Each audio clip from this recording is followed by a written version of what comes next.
A few months ago, I made the decision to jump in head first, get rid of my truck, and build myself a motocross van.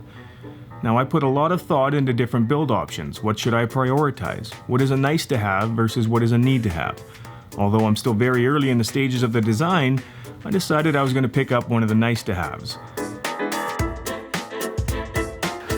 What is up, everyone? Mitch here with Fit for Moto. Welcome to my channel.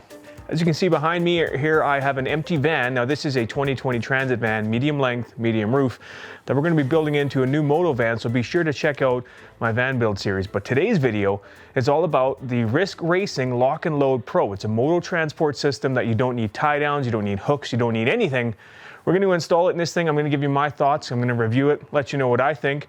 As well, we're going to compare it to some other systems, see what the other options are out there. This thing is a little more pricey than buying a set of tie downs, so it's good to know what you're getting yourself into. With all that in mind, let's do this.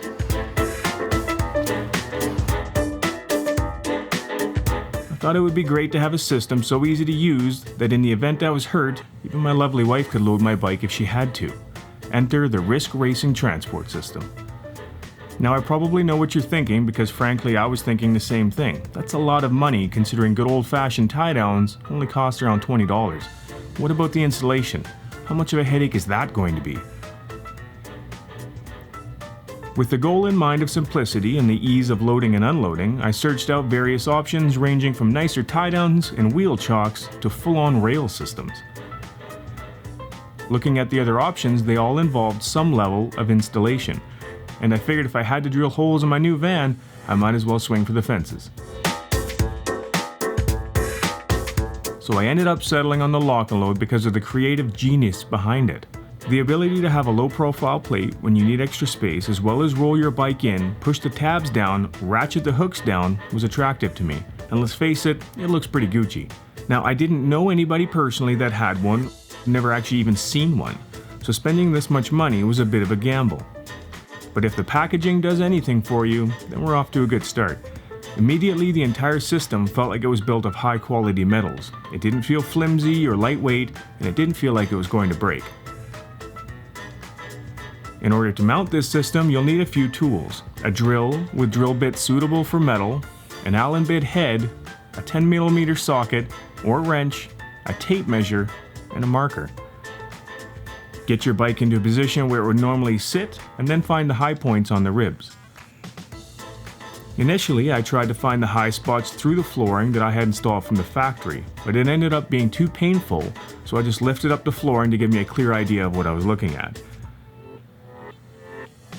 It comes with 4 bolts, which, to be honest, made me a little nervous. They're not overly big, and I felt like a 230-pound machine swinging back and forth might not have the support that it needs.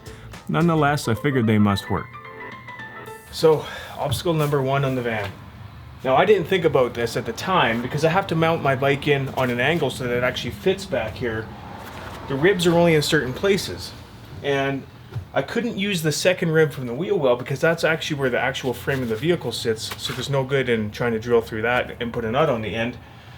So I had to lift the floor up and try and find a spot, tinker with this lower plate to actually get some holes that'll line up that I can drill through and actually drop some bolts in. I didn't see that coming. Nonetheless, it looks like I've got 4 bolts now, which is what it comes with, that I can drop in there, screw some holes in, and have the bike held down. So I'm gonna drill them and see what happens. Although it worked, keep that in mind if you have a shorter truck bed. Once I found 4 bolts that lined up and looked like it was going to work, I got to making holes. Now I did buy a new drill bit set specifically for this job. It's a Milwaukee set, it was on sale.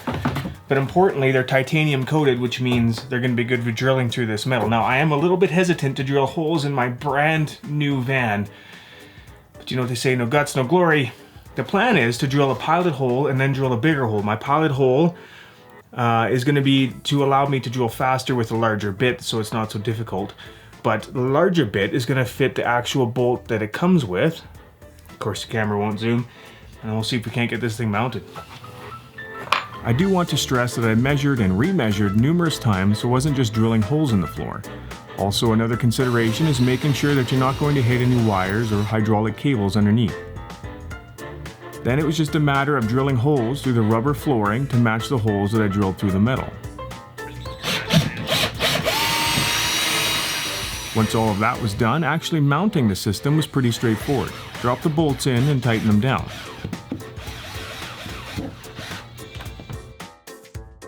Now with it mounted, it was time to see if I actually mounted it in the right spot.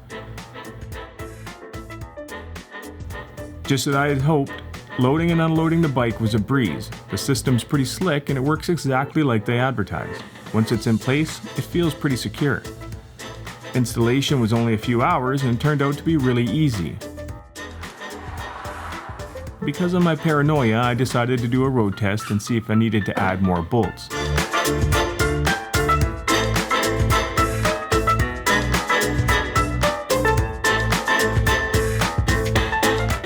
As it turns out, the system is secure and you can transport your bike worry-free. It's so easy to use that I wasn't even thinking about the price. And yes, my wife can load it and lock it down. All in all, pretty easy to install, even easier to use. Big shout out to Risk Racing for their Lock and Load Pro and such a creative idea on a way to transport your bike. Now, I'm going to put a link in the description below if this is something that you guys are actually interested in. I hope the video helped you. I hope maybe it shed some light on a decision that you're trying to make like me. If so, smash that subscribe button for me. Stay safe, ride safe, and we'll see you guys in the next video.